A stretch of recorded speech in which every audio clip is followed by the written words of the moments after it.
right, we're going to get right to the point. You got one of these half-ass TIG welders that doesn't have a polarity reversal button like the fancy jobs you see on all these videos when they're teaching you how to ball the end of your electrode for welding aluminum or TIG welding aluminum.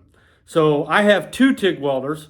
They're both very expensive machines and they're both half-ass machines. So let's get straight to the point.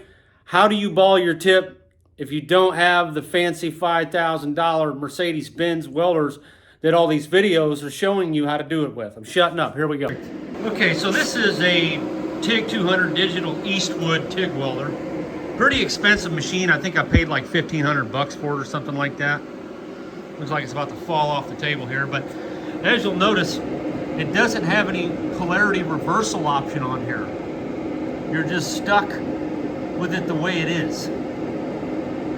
So it does have an AC TIG option here, but most of the videos that show you how to ball your tip say to reverse the polarity, to swap out the stinger with the ground clamp. Well, my machine doesn't allow that as an option, and a lot of machines don't. Some people have reported that when you do that, you can't gas shield the electrode if you do that. This is another TIG welder that also does cold welding. It does not have a polarity reversal option on it. So I have two TIG welders here that don't have that option available. And that's kind of what the bead looks like I was getting with the standard setup.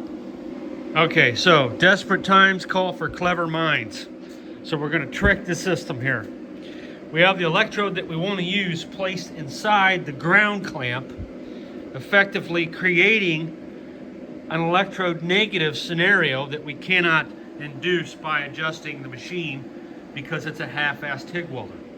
Now, to remind you, on one of these welders or any welders, the stinger, when it is at electrode negative, the workpiece is going to get the hottest. And 70% of the heat energy goes to the workpiece or to the weld bead. Electrode positive, the current is traveling from the workpiece to the electrode, and the electrode gets super hot.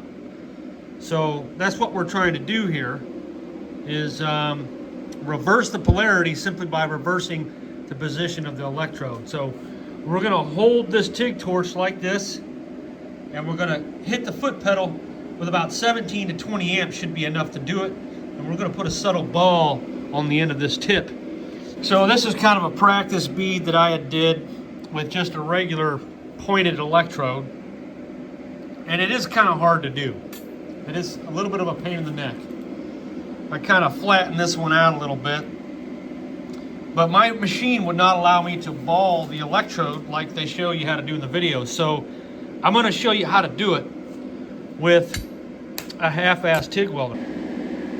Okay, so when I was trying to figure out how to do this, I could not find a video that showed you how to bead an electrode unless you had one of these fancy $5,000 TIG welders that has every setting under the sun. So we're going to try this out.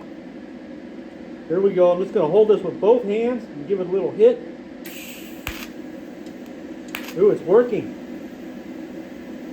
So 20 amps is a little light on that, and I think my gas coverage is a little bogus.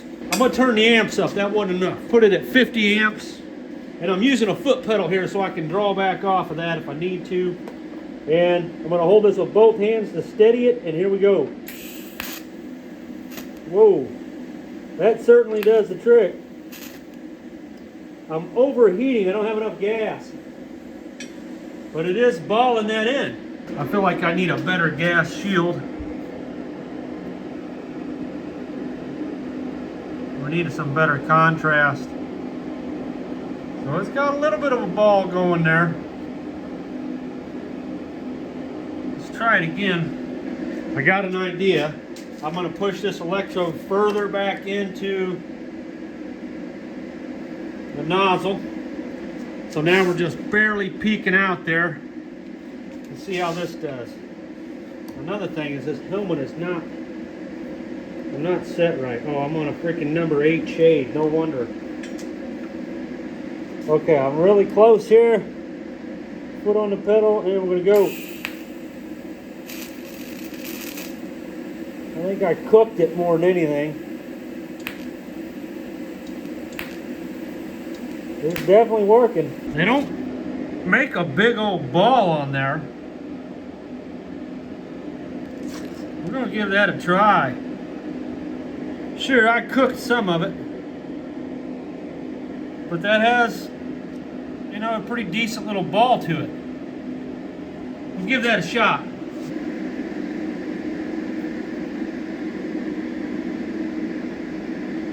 It does have a nice little bead to it there. It's a little cooked, but the end of that ball is nice and shiny. This is not a real camera, so forgive me. This is a phone, and they won't let you do manual focus. Damn thing. So you can see we got a little bit of a bead there. Okay, so I switched it over to AC at 200 amps here. I had to weld a broken rim up for a guy the other day, and I was having some serious trouble with that pointed tip. He drove his rim on a flat and cracked the rim, and I had to weld it right on the bead, the tire bead, so it was a challenge. I had to grind it all down and all that, but I didn't think of this move at the time. I don't have my helmet set right yet, so I don't think so. Bear with me here.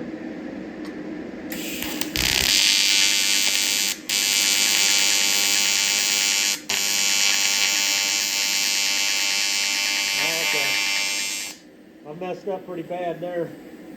I'm bouncing all over. But I can tell you already it's working better than it was.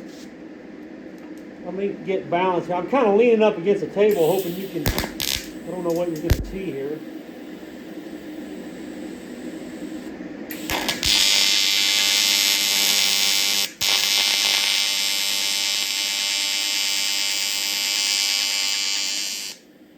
That amperage is a little high. It is working so much better. Let me see if I can put down a bead. I'm not ashamed to show you. I'm floating, man. I'm floating. This is working 10 times better already, I can tell you that. Far better. I'm not able to get in the groove here. Let's see what we got.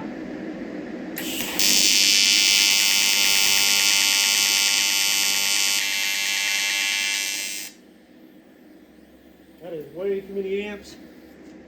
But it is working so much better than it was. I'm not used to it working this well. I had to run 200 amps to run that bead, guys, with a point. So you see the difference. It is really throwing some power. Not what I was expecting there. Let's try that again.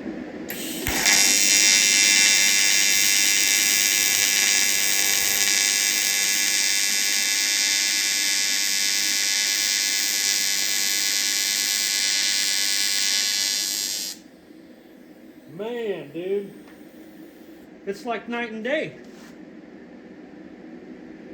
So that absolutely worked. That absolutely worked. I had the amp set wrong because the other day, just to run this bead took 200 amps. And you can see what 200 amps is doing there now. It's just so hot. It's burning everything to hell. So that right there is 150 amps. Far more control. So just to reiterate, this is a 200 amp bead with a pointed tip to make this the thumbnail.